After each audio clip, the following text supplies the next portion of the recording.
Origin Jason Reaction. This is Genghis Khan, The Final Conquering Years, Extra History Part 6 by the channel Extra Credits. Yeah. This is the last part, I thought there would be more part because so far what we've seen is how Genghis Khan rose up to become the Khan of Mongolia. Then we see how, he conquered some of his neighboring place. Then in the last part, he talked about how he's going to, attack the sultans of the far Muslim worlds because of the, trading disagreements or whatever. But he still hasn't conquered that much outside of his Mongolia so far as we know. So what, he's going to skip things here? Because I really hope that, he covers that, like how Genghis Khan one after another conquered so many places and created one of the biggest empire of all time. I hope he doesn't just skip that part. But yeah. Remember, if you like my reaction, don't forget to like and subscribe so I know which type of videos to react to more. Check out other reaction. There's a link in the description with all of my videos. Check out the cast with different playlists like history with all of my historical videos, Oli sarcastic production with all of that videos, Tier Zoo, CGP Grey, Internet Historian, and yeah, let's watch this one. Well into his middle age, and with a mighty empire under his control, Genghis Khan's thoughts linger. I think he's gonna skip, right? Damn. On what will happen to that empire after he dies. What will become of his family? What will become of the world he has worked so hard to shape? Region, not world, but okay. The 13th century. The Muslim lands of the Khwarezm Empire were the richest and most sophisticated in the world. Its citizens soared above their contemporaries in Europe, India, and China in astronomy, mathematics, agronomy, and many other fields. Oh yeah, this is the 12th century, right? From the 10th century and forth, I don't know for how long, Muslim world was at the peak, right? With all their navigational tool that, what's the name, I forgot. That that weird instrument thing that they used to map out the stars and navigate. Yeah, I forgot the name. That they were really advanced in the sciences too. That's why more than half of the stars are named after Arabic names. Algebra, alchemy, they are all Arabic names. So yeah, they were really peak of their culture after 10th century. So this is at the 12th century. So yeah, they were at the peak at that time. But because they stood higher, they had the furthest to fall. 100,000 Mongol horsemen stormed the Khwarezm cities. The Sultan of Khwarezm had 4 times as many soldiers, but the Mongol forces were terrifying. And they honored their promise of clemency to all who surrendered as strictly as they honored their promise. Yes, they were rich. Yes, they were scientifically advanced. Yes, they had tools and equipments better than anyone. And of course, their army were bigger and I guess enriched with great equipments. But were they as militarized and had this kind of mindset that Mongol had? No. So that's the thing. Whenever you go against some kind of a military state, right? Even if their number is small, they they eat, sleep, and everything. Warfare. That's what they're best at. So when you go against 10 of those versus 30 of the any other army, even 10 of those are way powerful. So that's what is going to happen here, and especially with all the Genghis Khan's tactics about units and everything.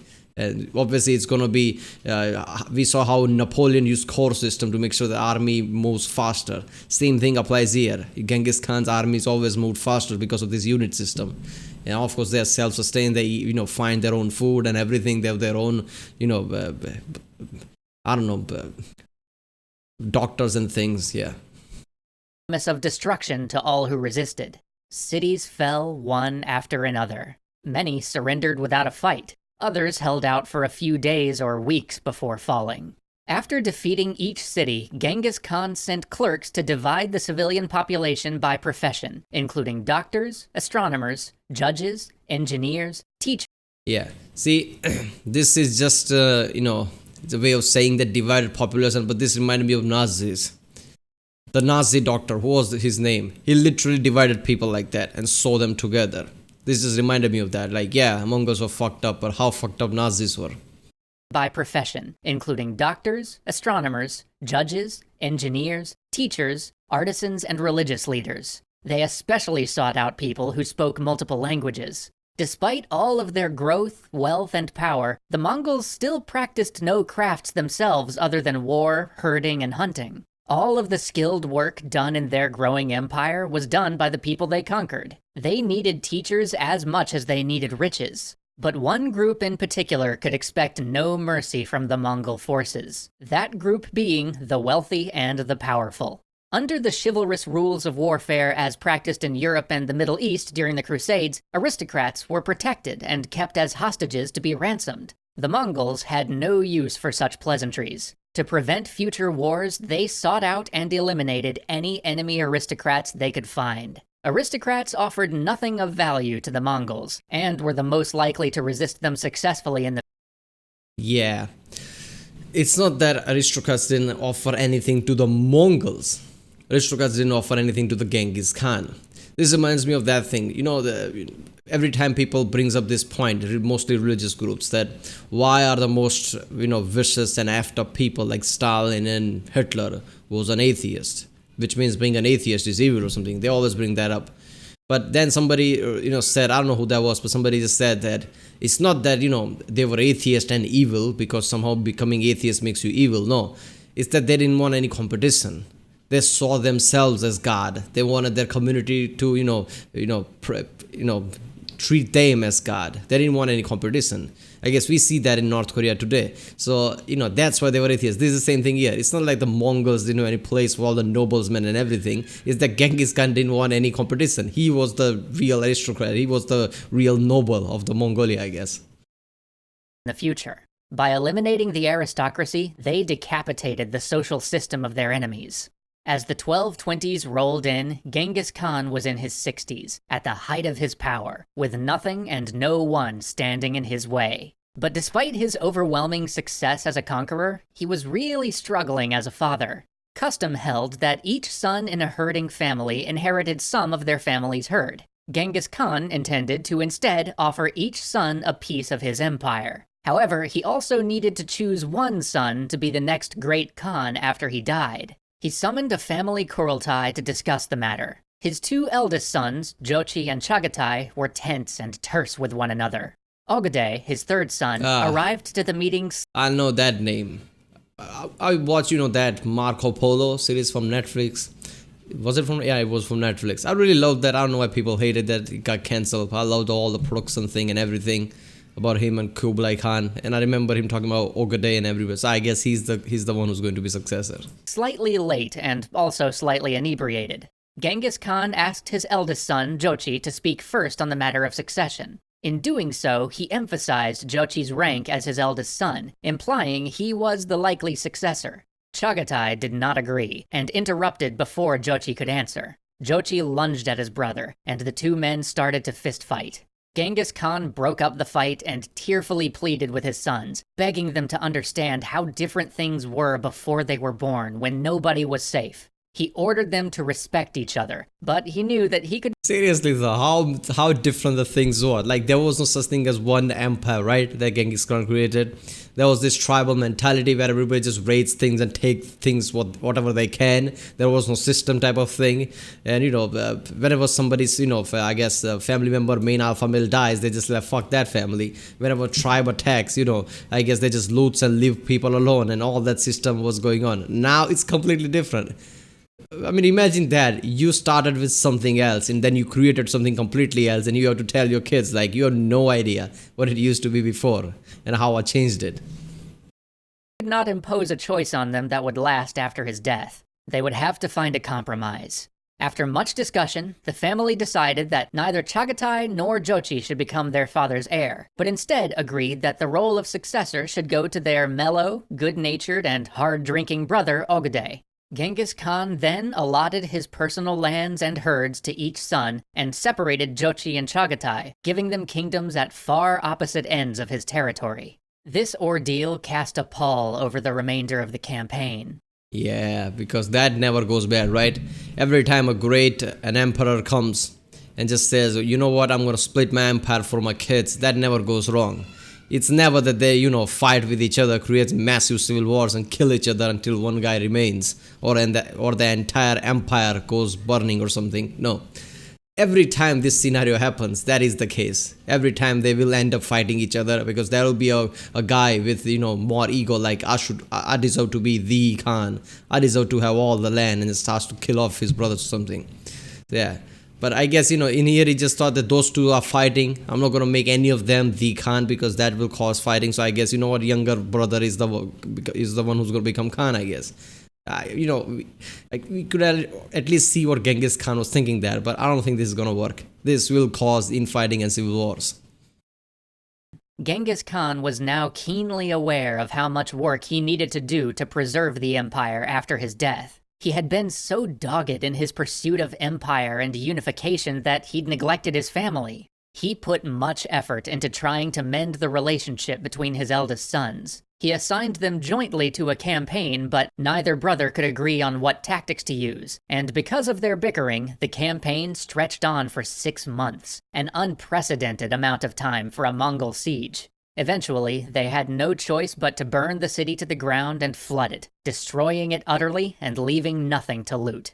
In 1222, the Mongol conquest reached the city of Multan in modern-day Pakistan. Genghis Khan had set his sights on northern India, the seat of silk production. Here, however, he faced a new enemy that stopped him in his tracks. As soon as the Mongols left the dry and cold mountainous regions, both warriors and horses grew sick and weak. The Mongol bows, which were so well adapted to the extreme cold and heat of the steppe, weakened in the damp air and lost their accuracy. The Mongols were forced to fall back and sustained massive casualties and damp air and lost their accuracy. This is awesome. There you go. India undisputed, undefeated, with all the rain and moisture and damp air. Yeah, that is something, right? Monsoon season apparently saved India. This is surprising, right? Alexander the Great came all the way to India, and they're like, oh, look at that shit. We're gonna fall off the earth if we go there. And, he didn't conquer India. Mongols came here and like, what the fuck is this? Why is this airfield all wet and thing? Why is my bow breaking off? Ah, hell no. Look at that horse is sick. Because there's a, moisture in the air. Man. Accuracy. The Mongols were forced to fall back and sustained massive casualties as they withdrew to the more familiar climate of Afghanistan. Despite this setback, they had succeeded in their goal of conquering the Khwarezm Empire, bringing Central Asia and much of the Middle East. You know what? I always wondered that why Mongols didn't come to India and conquer that, even though they took all the places around it, even the most of the China, which I don't think they took it so far. I guess after Genghis Khan, the other, the successors are going to do that. I think by the time of Kublai Khan, this area was taken, if I'm not mistaken. But yeah, I always wondered why not India. But apparently it's the, moisture and damp air, I guess. Under Mongol control. To celebrate, Genghis Khan called for a fete that ended up being the largest hunt in history. His men cordoned off a massive area of territory, and tens of thousands of soldiers from different armies converged on the field from different directions. The hunt lasted for months, and was intended as more than a celebration. Genghis Khan also wanted to use it to mellow relations between his sons, and to end the campaign on a cooperative note.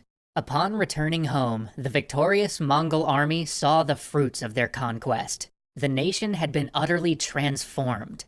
Girls who had spent their days milking goats and yaks were now wearing silk, while their new servants performed menial labor for them. Elders who had never seen metal in their lives now cut meat with Damascus steel, girded with ivory hilts. They served yak's milk from silver bowls while their musicians sang to them.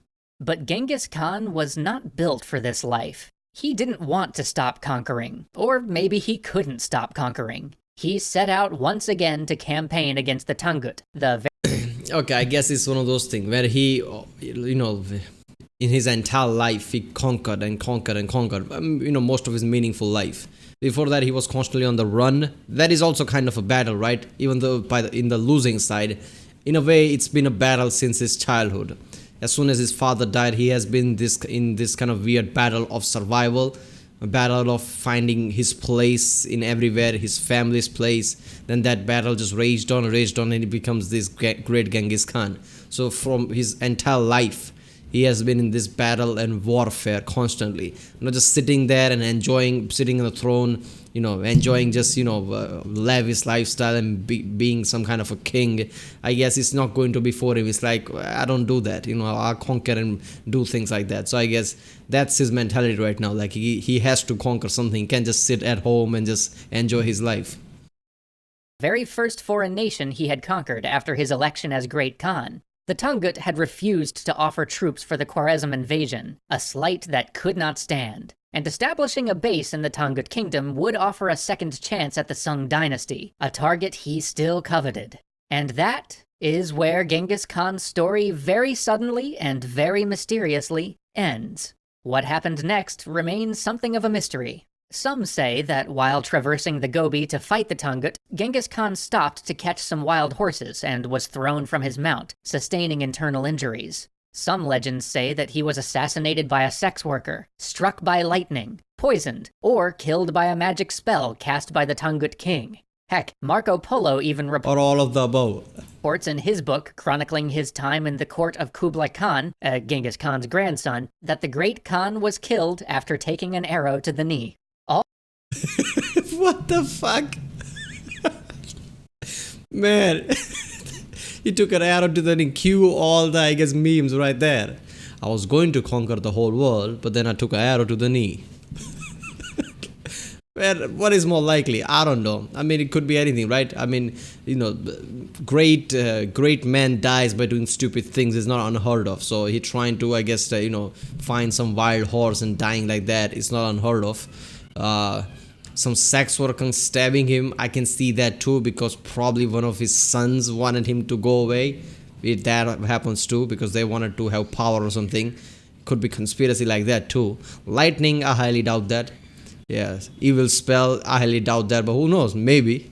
All that we know for sure is that just before the Mongol victory over the Tungut, Genghis Khan died quietly. A procession would have set out towards Mongolia with Genghis Khan's body on a simple cart. His horsehair spirit banner would have led the way, and behind the procession would have followed his horse, with a loose bridle and an empty saddle. He was buried anonymously in the soil of his homeland, without a monument to mark his grave. What? Genghis Khan transformed. Why? Why didn't they just take him back to that mountain, right? Where he's, in the future, his entire family lineage is going to be buried there. His mountain where he goes to, I guess, think or whatever, where he hid the first time.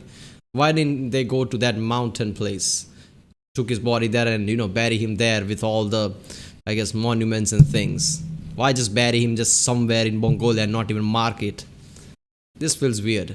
The Mongol warfare, from a messy tribal raiding system into an intercontinental affair fought on multiple fronts across thousands of miles. His battlefield techniques made the heavily armored knights of medieval Europe obsolete, replacing them with disciplined cavalry moving in organized units. He made brilliant use of speed and surprise on the battlefield, and perfected siege warfare to such a degree that he ended the era of walled cities. He taught his people to fight not only across incredible distances, but to sustain their campaigns over years, decades, and eventually over 3 generations of constant fighting. His last ruling descendant remained in power in Uzbekistan until he was deposed by the rising tide of the Soviet Revolution in 1920.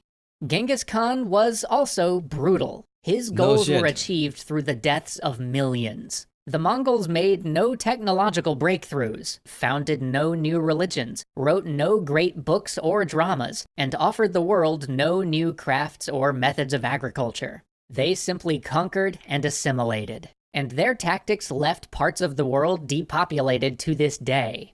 But the Mongols absolutely did change the world, and that was what young Temujin had desperately wanted, from the very moment he first learned how harsh, violent, and unforgiving life could be. He eradicated torture, kidnapping, and raiding from his world, but at the cost of countless lives and entire cultures. Is peace bought with blood and maintained with force truly peace? No. It may be impossible to say whether Genghis Khan left the world better than he found it, but it was... It's not impossible to say. He did not leave the world better than he found it. He left it way worse. Look, Genghis Khan was great conqueror, great emperor or whatever. sure, but he did not leave the place, better than he came with. He killed in the 12th, 13th century, he killed in about 40 million people. That is way bigger number at the population of the time. That's way big of number. If whatever he did still is shown today, there are some areas right now it's still not populated because of what Genghis Khan did 8 or 9 centuries ago. I mean, that's clearly, really effed up thing.